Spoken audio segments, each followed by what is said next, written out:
Friends అందరికీ నమస్తే. నేను మీ దామోదర్ రెడ్డి. మీరు చూస్తున్నారు రెవెన్యూ ఛానల్. చాలా మంది నిరుద్యోగ అభ్యర్థులు కూడా జాబ్ క్యాలెండర్ కోసం ఎదురు చూస్తా ఉన్నారు. మెంటల్ గా కానీ ఫిజికల్ గా కానీ కొంచెం డిస్టర్బ్ అవుతున్నారు. చాలా మంది అభ్యర్థులు కూడా ఎప్పుడో రావాల్సిన జాబ్ క్యాలెండర్ ఇంకా రాలేదు అని చెప్పేసి కూడా చాలా మంది నిరుద్యోగులు నోటిఫికేషన్స్ ఎప్పుడు వస్తాయా అని చెప్పేసి కూడా ఉద్యోగాల కోసం ఎదురు చూసే ప్రయత్నం చేస్తా ఉన్నారు. మన అశోక్ నగర్ లో కానీ దిల్సుఖ్ నగర్ లో కానీ చాలా మంది నిరుద్యోగులు జాబ్ క్యాలెండర్ కోసం ఎదురు చూసే ప్రయత్నం చేస్తా ఉన్నారు. కాబట్టి జాబ్ క్యాలెండర్ గురించి మాట్లాడదామని చెప్పేసి వీడియో చేయడం జరుగుతుంది.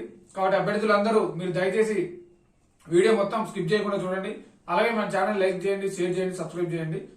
చాలా మంది అభ్యర్థులు కూడా అన్న ఎందుకు వీడియో చేయండి అని చెప్పేసి అడుగుతా ఉన్నారు. అంటే అన్న ఏంది గ్యాప్ వచ్చిందని చెప్పేసి అడుగుతా ఉన్నారు. అయితే నేను గ్యాప్ మనం తీసుకోవడం కాదు, గ్యాప్ వచ్చింది అనమాట. కాబట్టి మీరు దాన్ని కొంచెం అర్థం చేసుకోవాలి. ఎందుకంటే నేను కూడా కొంచెం వేరే పనిలో ఉండడం వల్ల వీడియో చేయలేకపోయినా. అయితే జాబ్ క్యాలెండర్ గురించి మనం ఇప్పుడు కొట్లాడాల్సిన అవసరం సమయం ఆసన్నమైందని చెప్పేసి కూడా నేను అనుకుంటా ఉన్నా. ఎందుకంటే ఈనాడు నిరుద్యోగులు మొత్తం కూడా ఏకమై పార్టీని కాంగ్రెస్ పార్టీ గెలిపించే ప్రయత్నం చేశారు. కానీ అధికారంలోకి వచ్చిన తర్వాత మాత్రం కాంగ్రెస్ పార్టీ నిరుద్యోగులని విస్మరించి కేవలం వాళ్ళకి సంబంధించిన వాళ్ళకి వాళ్ళ సొంత పదవులు అనుభవించకుండా నిరుద్యోగులను మాత్రం మోసం చేసే ప్రయత్నం చేస్తా ఉన్నారు. కాబట్టి మరొక తెలంగాణ ఉద్యమంలాగా చేయకపోతే మన జాబ్ క్యాలెండర్ మనకు రాదని చెప్పేసి కూడా నేను చెప్పే ప్రయత్నం చేస్తా ఉన్నా. ఎందుకంటే సుమారు ఒక 7-8 నెలల నుంచి కూడా ఎదురు చూస్తా ఉన్నాం. దగ్గర అట్టిగా జాబ్ క్యాలెండర్ ఇంకా వస్తాయేమో, నోటిఫికేషన్స్ వస్తాయేమో, ఇక చదువుకుందాం, మళ్ళీ ఉద్యోగం కొడదాం అన్నట్టు చాలా మంది అభ్యర్థులు ఎదురు చూస్తా ఉన్నారు. కానీ అది క్యాలెండర్ వచ్చింది లేదు, నోటిఫికేషన్ పట్టింది లేదు, మన పరీక్ష రాసింది లేదు, ఫలితాలు వచ్చింది లేదు.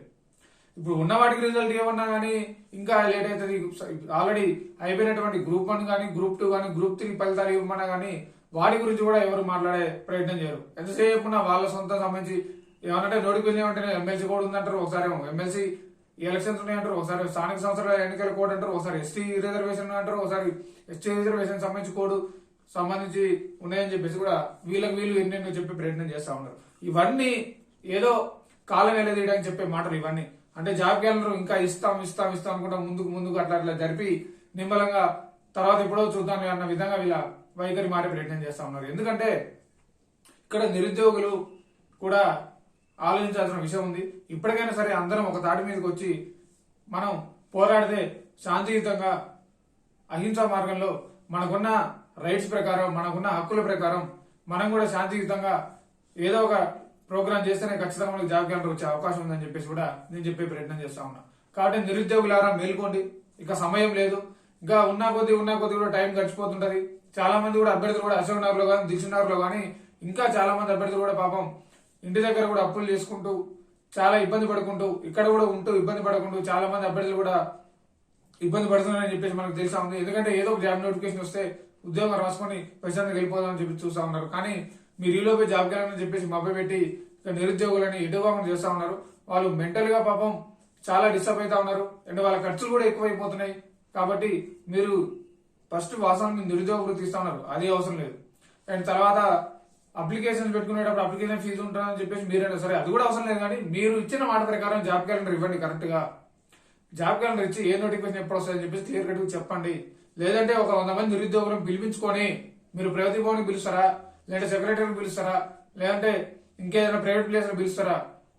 ఒక 100 మంది నిరుద్యోగుల కోసం సీఎం రేవంత్ రెడ్డి గారు లేదంటే పక్కన ఎవరైనా మంత్రులైనా సరే ముఖాముఖి మాట్లాడుకుంటే మా సమస్యలు ఏందో మేము చెప్తాం, మీరేం చెప్పగలుగుతారో మాకు కూడా అర్థమవుతుంది.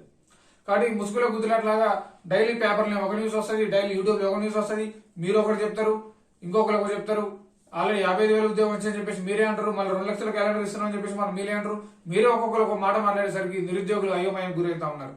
కాబట్టి తక్షణమే ఈ అసెంబ్లీ బడ్జెట్ సమావేశంలో కూడా ఖచ్చితంగా జాబ్ క్యాలెండర్ గురించి మాట్లాడాలని, అలాగే జాబ్ క్యాలెండర్ కూడా ఇచ్చి నిరుద్యోగుల ప్రభుత్వంగా మీరు నిలబడాలని చెప్పేసి నేను కోరుకుంటా ఉన్నా.